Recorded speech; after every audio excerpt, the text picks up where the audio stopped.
आदरणीय मेरे प्रिय दोस्तों, गुरु प्रेमियों और भक्तों, आपके समक्ष एक सूक्ष्म वृत्तांत रखने वाला हूँ। दोस्तों, यह वृत्तांत साहब श्री गुरु गोविंद सिंह साहब के बारे में है।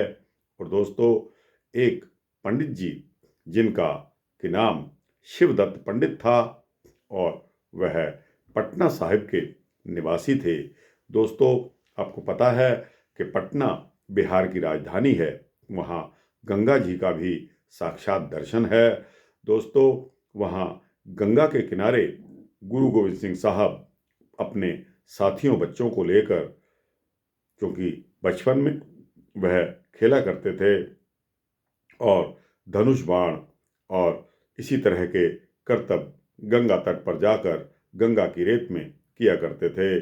दोस्तों, पंडित शिवदत्त जो कि प्रभु राम का पुजारी था, वह प्रभु राम को ही पूजता था और प्रभु राम के अलावा किसी की भी पूजा नहीं करता था। दोस्तों, एक दिन की बात है कि बहुत ही रोचक और अर्थपूर्ण घटना का आपको मैं जिक्र कर रहा हूँ।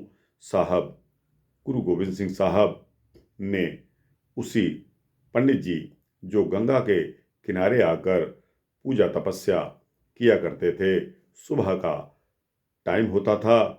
दोस्तों, आंखें मीचकर शिवदत्त पंडित जी अपनी भक्ति भावना में लीन हो जाते थे। तो दोस्तों, उस समय साहब श्री गुरु गोविंद सिंह साहब ने वहां आकर पंडित जी को, जब वो अपने ध्यान में मग्न थे, तो प्रभु राम के रूप के दर्शन पंडित जी को दिए। पंडित जी ने जब आंखें खोली तो साक्षात प्रभु राम उनको दिखाई दिए। तब से पंडित जी शिवदत्त जी ने गुरु गोविंद सिंह साहब को अपना गुरु मान लिया और गुरु साहब के चरणों में सिर नवाकर उनके शिष्य बन गए। तो दोस्तों, यह एक सूक्ष्म वृत्तांत है जो कि पंडित शिवदत्त के ध्यान को प्रभु श्री गुरु गोविंद सिंह साहब के चरणों में उनका ध्यान जब दृढ़ हो गया कि गुरु गोविंद सिंह साहब भगवान का ही एक रूप हैं, इसी प्रकार साहब श्री गुरु गोविंद सिंह साहब ने राजा फतेह चंद और उनकी रानी गुरु साहिबा को अपने बच्चे की भांति दर्शन दिए। उनकी गोदी में जाकर बैठ गए। क्यों बैठ गए? क्योंकि उनके यहाँ कोई औलाद नहीं थी और उन्होंने सुना था कि गुरु साहब जब भी आते हैं किसी न किसी को कुछ देते हैं। जब गुरु साहब ने आकर रानी की गोदी में बैठ गए, तब रानी साहब एकदम हक्की बक्की रह गई। उन्होंने गुरु साहब से कहा कि मेरी कोई औलाद नहीं है, मैं आपको अपनी औलाद के बारे में बराबर समझती हूँ। तो दोस्तों, गुरु साहब ने इसमें कोई इनकार नहीं किया। गुरु साहब ने कहा कि मैं जो हूँ मैं आपकी सेवा करूँगा। दोस्तों, इस तरह रानी उस समय कहते हैं कि घुंगड़ियाँ, यानी कि हम गेहूं को उबाल देते हैं, उसमें चीनी या नमक डालकर खाते हैं, या चनों को उबाल लेते हैं और उसमें नमक डालकर खाते हैं तो वो स्वादिष्ट बन जाते हैं।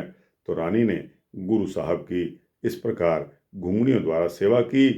तो दोस्तों, तब से गुरु साहब का उस तरफ जब भी जाना होता था, गुरु साहब रानी की गोद में जाकर बैठ जाते थे, इस एहसास के साथ कि रानी को साक्षात अपने पुत्र का ही सुख प्राप्त हो। वह यही समझे कि बालक गोविंद सिंह, बालक गोविंद राय ही मेरा असली पुत्र है। तो दोस्तों, गुरु साहब का यह एहसास कराना रानी और राजा फतेह चंद को बहुत अच्छा लगता था। दोस्तों, यह सूक्ष्म वृत्तांत यहाँ समाप्त होता है। आपको कैसा लगा? अच्छा लगा हो तो इसको लाइक और शेयर करिए और दोस्तों अपने भक्तों, जिज्ञासुओं, गुरु प्रेमियों को भेजिए। इस चैनल को सब्सक्राइब करेंगे तो आपको इसी तरह के सूक्ष्म भक्ति वृत्तांत मिलते रहेंगे। वाहिगुरु जी का खालसा, वाहिगुरु जी की फतेह।